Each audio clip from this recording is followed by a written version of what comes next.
यह है ब्रज में भगवान कृष्ण की आराधनीय शक्ति राधा रानी का प्राचीन मंदिर। पुराणों के अनुसार राधा रानी कमल के फूल पर यमुना में बहती हुई इसी रावल गांव में मिली थी, इसलिए यहाँ राधा रानी इस मंदिर में विराजमान है। यमुना जी कभी राधा रानी के इस मंदिर के समीप बहती थी, मगर अब कुछ किलोमीटर दूर कूच कर गई। इस पौराणिक स्थली सहित पूरे रावल गांव को मथुरा की सांसद हेमा मालिनी ने गोद लिया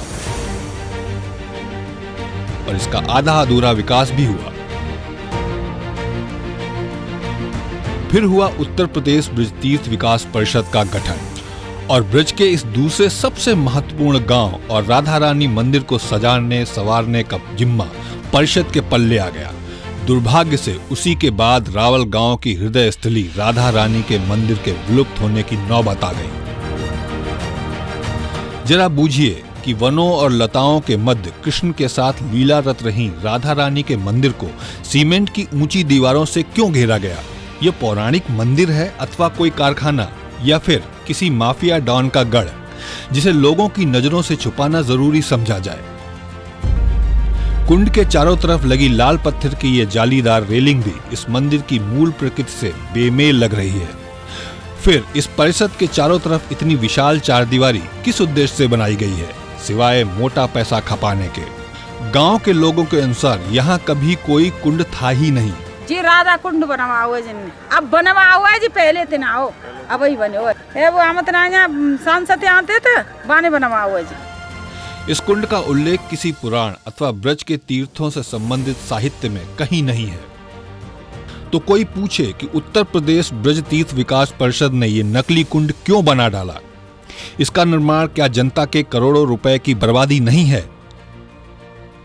क्या यह सारा तामझाम महज इस परियोजना का बजट बढ़ाने के लिए किया गया है, जबकि जरूरत राधा रानी के सुप्रसिद्ध जन्म स्थल बरसाना में उनके पिता के वृषभानु कुंड और उनकी मां के कीर्ति कुंड की बदहाली दूर करके उन्हें संवारने पर यह रकम लगाने की थी। इतना सारा रुपया इन दोनों कुंडों की सूरत निखारने पर लगा तो क्या बरसाना आने वाले लाखों तीर्थ यात्रियों को उसका आनंद नहीं मिलता? आखिर 4.5 करोड़ी इस कुंड को भरने के लिए इसमें बारिश का पानी आएगा कहां से? क्योंकि पानी आने का कोई रास्ता यहां छोड़ा ही नहीं गया। इसके चारों ओर इतनी चौड़ी परिक्रमा मार्ग को भी सीमेंट कंक्रीट की इंटरलॉकिंग टाइलों से पाट कर श्रद्धालुओं को ब्रज की पवित्र रज से वंचित कर दिया है।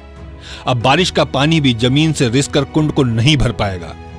हरियाली से वंचित इस मंदिर के चारों तरफ बड़ी तादाद में छायादार वृक्षों की पौध लगवा दी जाती और उसकी समुचित देखभाल की व्यवस्था हो जाती तो रावल गांव वासियों और तीर्थ यात्रियों को भी पेड़ की छांव और प्राकृतिक परिवेश से कितना अधिक सुख मिलता।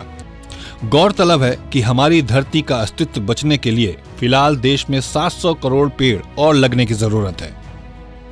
मथुरा की सांसद हेमा मालिनी जी, आप तो राधा कृष्ण की लीला को अपने नृत्य में पिरोकर प्रस्तुत करती हैं, फिर परिषद के हाथों राधा रानी मंदिर के परिवेश की इस बर्बादी पर आप चुप क्यों हैं? ब्रजवासियों, आपको तो पुराण व ब्रज का इतिहास मुंह जवानी याद है। आप ही बताएं कि इस कुंड के निर्माण का क्या तुक है? क्या आपको नहीं लगता कि उत्तर प्रदेश ब्रज तीर्थ विकास परिषद जनता के पैसों से ब्रज की पावन संस्कृति को नष्ट भ्रष्ट कर रही है? योगी जी, आप तो कुछ करिए और ब्रज के कण कण में रमी राधा कृष्ण के उत्कृष्ट विरासत से उत्तर प्रदेश ब्रज तीर्थ विकास परिषद द्वारा लगातार की जा रही आपराधिक खिलवाड़ पर रोक लगाइए। मथुरा का विकास या विनाश, इस सीरियल में हम दिखाएंगे कि मथुरा में तीर्थ विकास के नाम पर कैसे कैसे घोटाले हुए हैं, जिन्हें संवारने का दावा उत्तर प्रदेश ब्रज तीर्थ विकास परिषद कर रही है। सिर्फ 2 से 5 मिनट अवधि की इन दर्जनों रिपोर्टों को देखकर आप धक्क रह जाएंगे। आखिर ये अफसर सगे बनकर योगी जी के विरुद्ध इतनी बड़ी साजिश क्यों कर रहे हैं? और हाँ, इस चैनल को लाइक, शेयर और सब्सक्राइब करना न भूलें और बेल आइकन को भी दबा दें, जिससे कि आगे भी मथुरा तीर्थ क्षेत्र से खिलवाड़ की रिपोर्ट आप तक लगातार पहुंचती रहे।